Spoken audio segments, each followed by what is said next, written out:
In Toronto's endless hum, Leyla's world was a quiet basement, muffled and small. She sat by her single window, watching feet pass and light filter in. A kilim rug and a pot of basil brought colour and memory to the grey.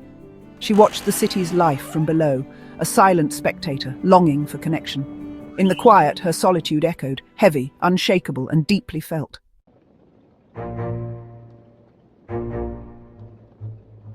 Leyla had recently turned 41. The number felt foreign, like it belonged to someone else. In her mind, she was still a young woman, full of dreams and possibilities. But the reflection in the mirror told a different story. It showed a woman with tired eyes and faint lines etched around her mouth from years of worry, not laughter.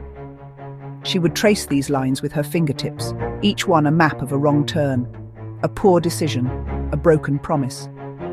She had arrived in Canada with a heart full of hope, believing in a new beginning, a fresh start where the mistakes of her past could be washed away by the promise of the future.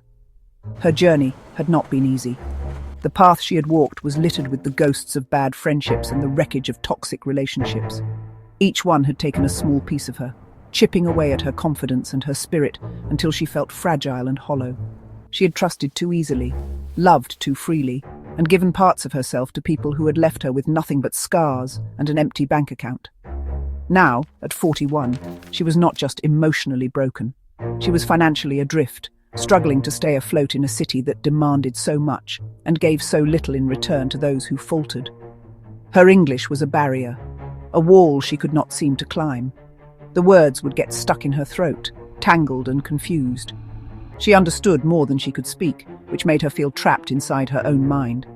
In conversations, she would smile and nod, pretending to follow along, while a storm of unspoken thoughts and feelings raged within her. This inability to express herself fully deepened her isolation, making her feel like a child in a world of adults. Every trip to the grocery store, every interaction with a cashier, was a small test of her courage, leaving her exhausted and disheartened by the effort. The weight of her age was not just in the number, but in the accumulated regrets. She often wondered what her life would be like if she had made different choices. What if she had never left Turkey? What if she had listened to her mother's advice? What if she had been stronger, wiser, braver?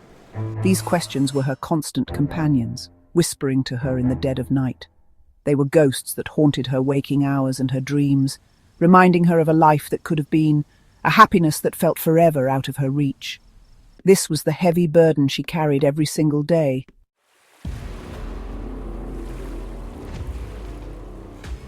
Toronto was a beautiful city, but for Leyla, its beauty was cold and impersonal. The towering skyscrapers seemed to pierce the sky, indifferent to the small lives unfolding in their shadows. The busy streets were rivers of anonymous faces, each person rushing towards a destination, a purpose that she couldn't fathom. She felt invisible in the crowds, a single forgotten leaf swept along by a current she had no control over. She had come here seeking connection, community, a place to belong. Instead, she had found a sprawling metropolis of strangers where everyone seemed to have a place, except for her. She worked a menial job, cleaning offices late at night after everyone else had gone home. It was solitary work, which suited her in some ways, but also reinforced her loneliness. She would move through the empty cubicles and silent boardrooms, a phantom tidying up the remnants of other people's busy lives. She would see photographs on desks, smiling families, happy couples, groups of friends on vacation. Each picture was a small, painful reminder of everything she lacked. She was a custodian of other people's happiness, a silent witness to the warmth and connection that was so absent from her own existence. The loneliness was a physical ache, a hunger for human touch, for a simple conversation, for someone to look at her and truly see her. Some nights, the feeling was so overwhelming that she would wrap her own arms around herself, trying to mimic the comfort of an embrace. It was a poor substitute, a gesture that only highlighted the emptiness she was trying to fill. The city was full of millions of people, yet she had never felt more alone. The irony was cruel. She was surrounded by humanity, but starved for a single, meaningful human connection. It was this profound, gnawing loneliness that pushed her towards a decision she had long resisted. She downloaded a dating app onto her old, cracked phone. Her fingers trembled as she created a profile. a digital version of herself that felt like a lie. She wasn't looking for a grand romance, a soulmate, or a fairy tale ending. Her expectations were much lower, much more primal. She was looking for a moment of connection, a temporary escape from the suffocating silence. Perhaps she thought she could at least find a moment of physical intimacy, a fleeting warmth to remind her that she was still alive, still a woman who could be held.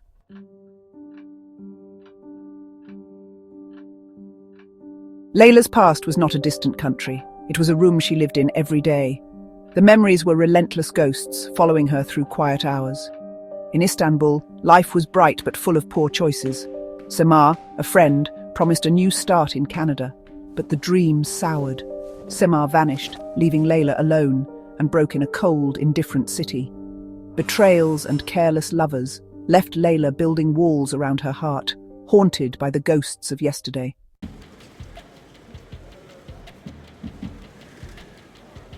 By day, Leyla was a seamstress in a crowded shop, her life hidden behind nimble hands and quiet focus. The rhythmic hum of sewing machines drowned out her past. She lied about her job, her age, even her home, each story a shield. These small deceptions became her armor, a disguise she wore to survive.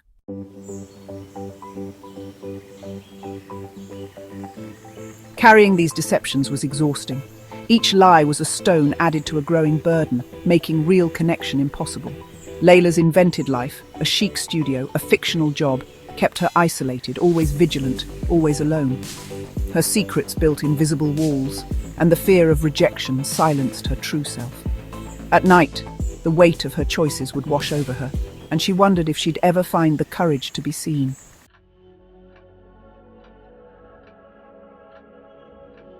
Opening a dating app felt like surrender. Leyla had resisted, hearing stories of cruelty and superficiality. But the silence in her basement apartment grew louder than her fear. One evening, with lukewarm tea beside her, she downloaded the app. The screen lit up with a dizzying array of faces, men of all types smiling from tiny squares. Leyla felt detached, just another observer in this digital marketplace. She chose a forgiving photo, typed in her age, and wrote, "accountant." She was creating a ghost, an acceptable version of herself for strangers to judge. The app was a window to connection, flawed and superficial, but impossible to ignore.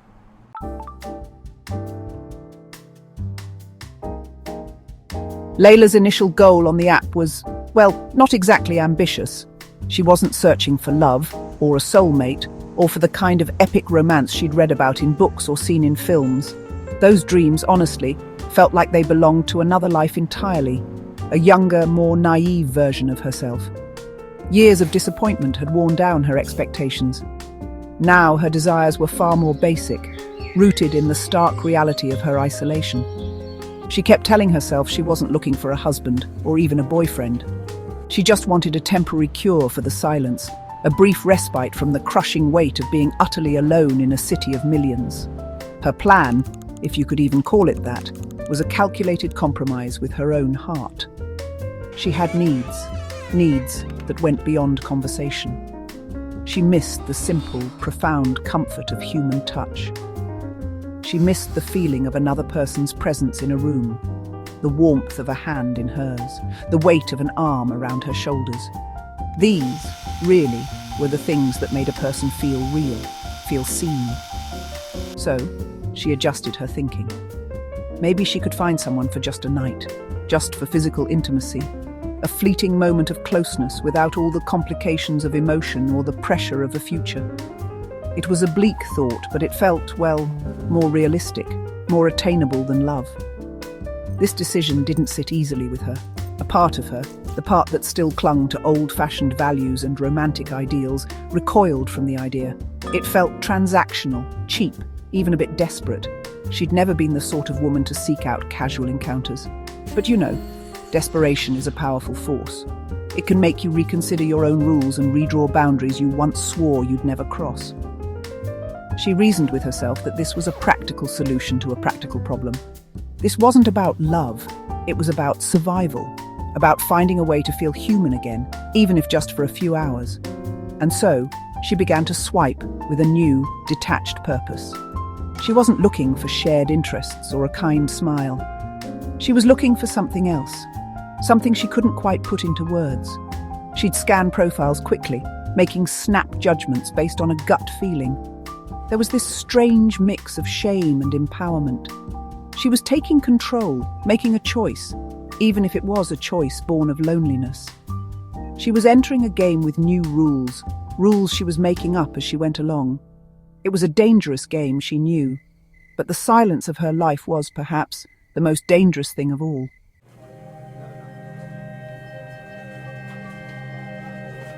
The first few matches were jarring. Notifications pinged, her heart leapt, then fizzled into silence. The men's messages were blunt, unromantic, and left her feeling hollow. She longed for real connection, for the warmth of a body beside her, but the app's version of intimacy felt synthetic. Still, Leyla kept swiping, hoping for a moment of warmth in this cold digital landscape. The hunger for touch was real, a physical ache she couldn't ignore.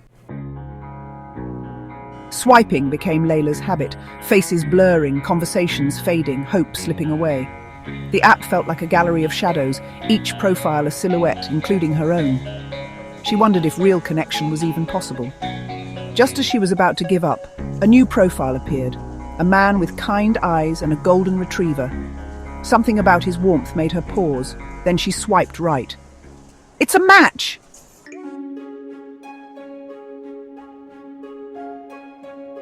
Leyla's finger hovered over the delete button until a notification flashed. "It's a match, Mike." His profile photo, standing in a park, sunlight, and a golden retriever at his side. No bravado, just warmth. His bio was simple: lawyer by day, dog walker by night. Lover of old films, rainy days, and coffee, looking for someone genuine. For the first time, Leyla felt a flicker of curiosity. Then a message. "That's a lovely smile. Your profile says you like movies. Any old favorites?" It was gentle, real. She smiled, surprised by how much it meant. But the lies in her profile, her age, her job, suddenly felt heavier. She hesitated, wanting to confess, but fear held her back. Leyla took a deep breath and replied, stepping further into the role she'd created. Sometimes hope is just a message away.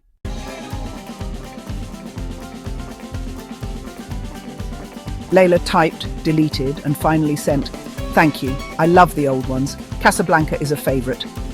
Mike replied instantly, "Here's looking at you, kid. I'm more of an it's a wonderful life person." The conversation flowed. Movies, books, coffee shops in Toronto. He asked about her job. She kept it vague, guilt gnawing at her. They talked about the city, his dog Max, and simple routines. After an hour, he asked, "Would you like to get coffee this week?"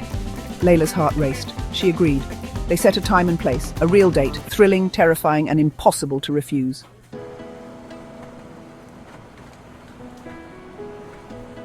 The day blurred with nerves. Leyla dressed carefully, feeling like an actress in someone else's life. The cafe was warm, Mike waiting by the window just as in his photo. He greeted her with a kind smile. "Leyla, it's so nice to meet you."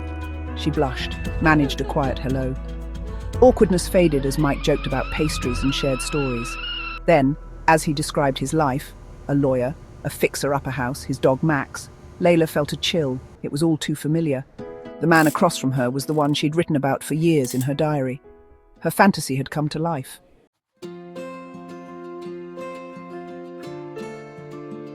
Leyla realized Mike was the man from her secret diary, her imagined companion, right down to the dog's name. Every detail matched: the house, the movies, the gentle nature. She struggled to stay composed, mind racing with disbelief. Was this fate, coincidence, or something stranger? The hope blooming in her chest was terrifying and exhilarating. The rest of the date passed in a daze. Reality was better than fantasy. At the subway, Mike touched her arm. "I had a wonderful time. I'd love to see you again." Leyla walked home in quiet wonder. The impossible now real.